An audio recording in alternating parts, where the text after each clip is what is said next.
রাধে রাধে ভক্ত বন্ধুরা, গুড্ডু বাবুর ইউটিউব চ্যানেলে তোমাদের সকলকে স্বাগত জানাই।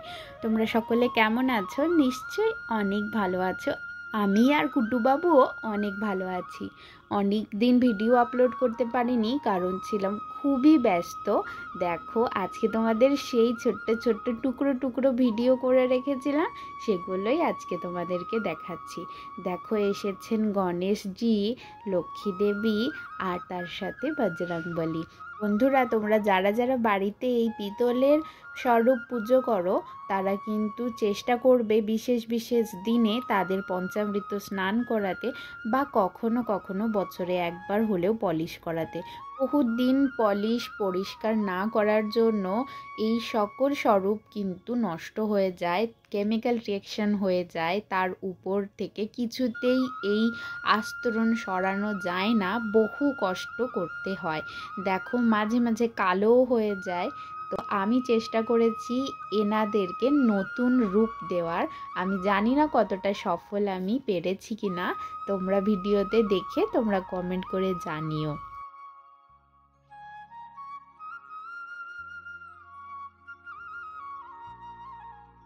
প্রথমে ভেবেছিলাম একটু চেষ্টা করলেই হয়তো পুরোটা চকমকে হয়ে যাবে, কিন্তু না, তা হয়নি।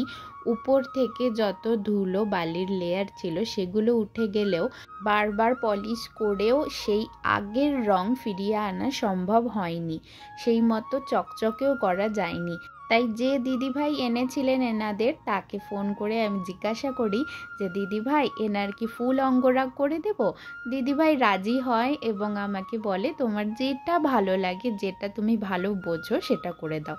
আর যখন কাজের মধ্যে এতটা স্বাধীনতা পাওয়া যায়, তখন মন খুলে কাজ করা যায়। এরপরে রেজাল্টটা তোমরাই দেখো।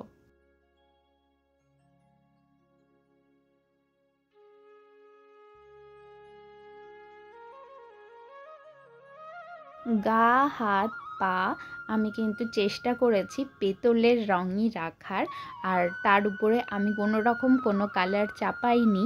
আর বাকি ফুল বডিতে আমি সুন্দর করে মেকওভার করে দিয়েছি।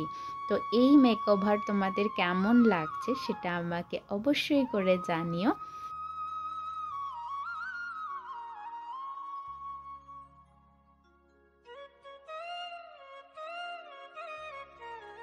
গণেশজি এবং বজরংবলীর কিন্তু আরও ডিটেলিং বাকি ছিল। আমি যখন এই ভিডিওটা বানিয়েছিলাম তখন কিন্তু ডিটেলিং বাকি ছিল অনেকটা।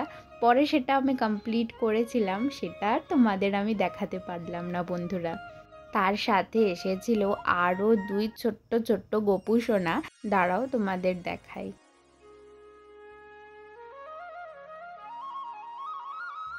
তোমরা যারা গোপাল সোনাদের ফুল বডি মেকওভার করাও, তারা কিন্তু চেষ্টা করবে কোনো রকম কেমিক্যাল গোপাল সোনার গায়ে না দিতে। আর তারপর তোমরা যখন পঞ্চামৃত স্নান করাবে, সেটাতেও বেশিক্ষণ যেন গোপাল সোনাকে ওই জলের মধ্যে বসিয়ে না রাখো। তো দেখো বন্ধুরা, এইবার গোপাল সোনার মা আমাকে বলেছিল তার কৃষ্ণবর্ণের গোপাল সোনা খুব পছন্দ, খুব শখ তার কৃষ্ণবর্ণের গোপাল সোনা সেবা করার। তাই আমি কৃষ্ণবর্ণ দিয়ে গোপাল সোনার ফুল বডি অঙ্গরাগ করেছি। আর দেখো, আরেকজন গোপাল সোনা এসেছিলেন, ওই মাতাজিরই গোপাল সোনা। দেখো, ছোট্ট পুচু গোপাল সোনা। এনারও আমি একটা নতুন রূপ দেওয়ার চেষ্টা করেছি। অ্যাকচুয়ালি আমি বলা ভুল, গোপাল সোনারা ঠিক যেই রকম সাজতে চায়, তারা আমাদের দিয়ে সেই রকম করেই সুন্দর করে সেজে নেয়। এখানে আমি তোমাদেরকে কিছু বিফোর আফটার লুক শেয়ার করলাম।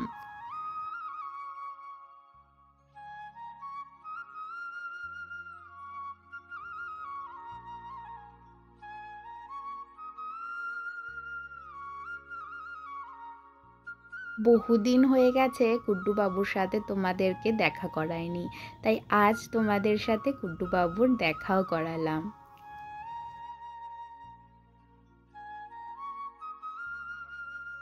এই দেখো বন্ধুরা, আমাদের গাছে ফুটেছে এত বড় বেলি ফুল। কি সুন্দর না, পুরো গোলাপ ফুলের মতন।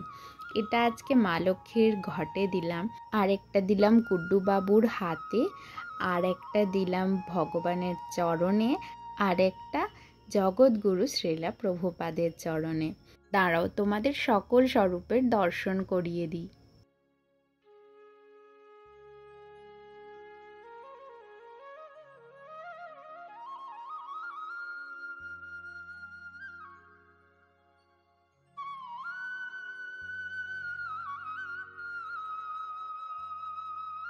তো বন্ধুরা, প্রসাদ দর্শনের মাধ্যমে আজকের ভিডিও এখানেই শেষ করছি। ফিরবো খুব তাড়াতাড়ি নেক্সট ভিডিও নিয়ে। ততক্ষণ তোমরা সকলে সুস্থ থাকো, ভালো থাকো। রাধে রাধে।